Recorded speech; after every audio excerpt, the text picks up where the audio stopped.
सामाजिक न्याय विभागाचा निधी वळवण्यावरून मंत्री शिरसाट यांनी व्यक्त केला संताप।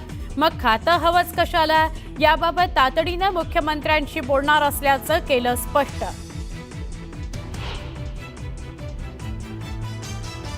भाजपसोबत राहून अजित पवार मुख्यमंत्री होणार नाहीत, अजित पवारांच्या मुख्यमंत्रीपदाच्या स्वप्नावर संजय राऊतांची टीका।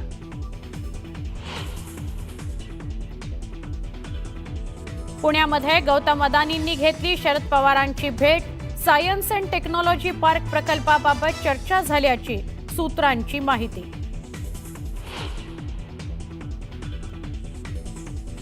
उड्डाणपूल पाडकामाला विरोध करणाऱ्या प्रभादेवीतील स्थानिकांनी घेतली राज ठाकरेंची भेट, योग्य पुनर्वसनाशिवाय घरं रिकामं करू नका, राज ठाकरेंनी दिला पाठिंबा।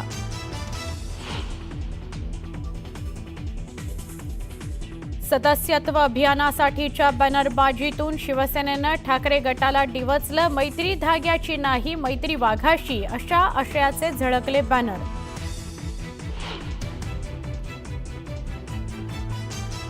भारत सरकारचा पाकिस्तानला पुन्हा एक दणका, सगळ्या वस्तूंच्या आयात निर्यातीवर बंदी।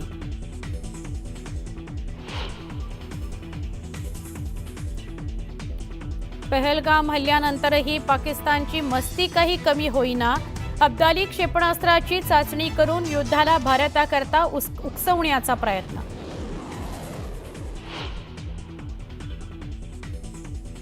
काँग्रेसचे खासदार आणि पंजाबचे माजी मुख्यमंत्री चरणजीत सिंह चन्नी यांच्या वक्तव्यानं नव्या वादाची ठिणगी, 2019 साली झालेल्या सर्जिकल स्ट्राईकवर उपस्थित केले सवाल।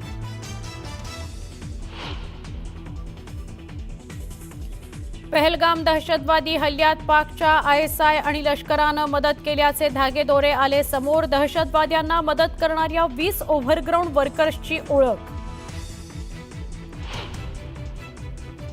बैसरन खोऱ्यातील दहशतवादी हल्ल्याच्या तपासाला वेग, NIA लवकरच सीमावर्ती भागात करणार तपास, सीमावर्ती भागातील बोगद्यांचा शोध घेणार असल्याची सूत्रांची माहिती। आळंदीतून वाहणारी इंद्रायणी नदी प्रदूषणाच्या विळख्यात, केमिकल मिश्रित पाणी सोडल्यानं नदीवर फेसाचं साम्राज्य, वारकऱ्यांनी व्यक्त केला संताप।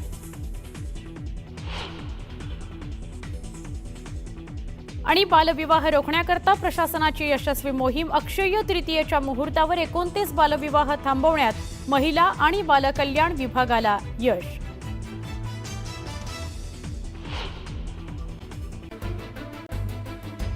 बुलडाण्यामध्ये शेतकऱ्यांच्या कर्जमाफी करता उबाठाचा ट्रॅक्टर मोर्चा, 200हून अधिक शेतकरी ट्रॅक्टरसह मोर्चात सहभागी।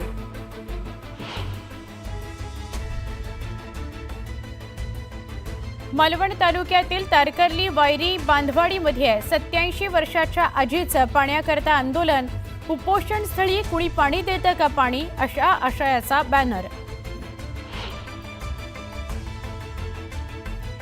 मोहोळ तालुक्यात पोहण्याकरता कॅनॉलमध्ये उडी मारताना मोटरचा शॉक लागून युवकाचा मृत्यू, गौसपाक शेख असं मृत युवकाचं नाव।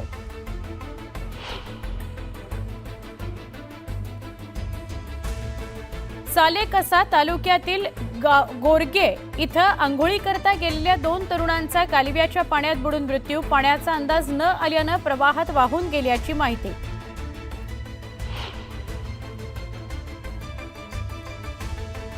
अकोले तालुक्यातील राजूर गावात काविळीनं घेतला दुसरा बळी, 10 वर्षाच्या मिजबा इलियस शेख या मुलीचा काविळीनं मृत्यू, अद्यापही गावात 150 रुग्ण असल्याची माहिती।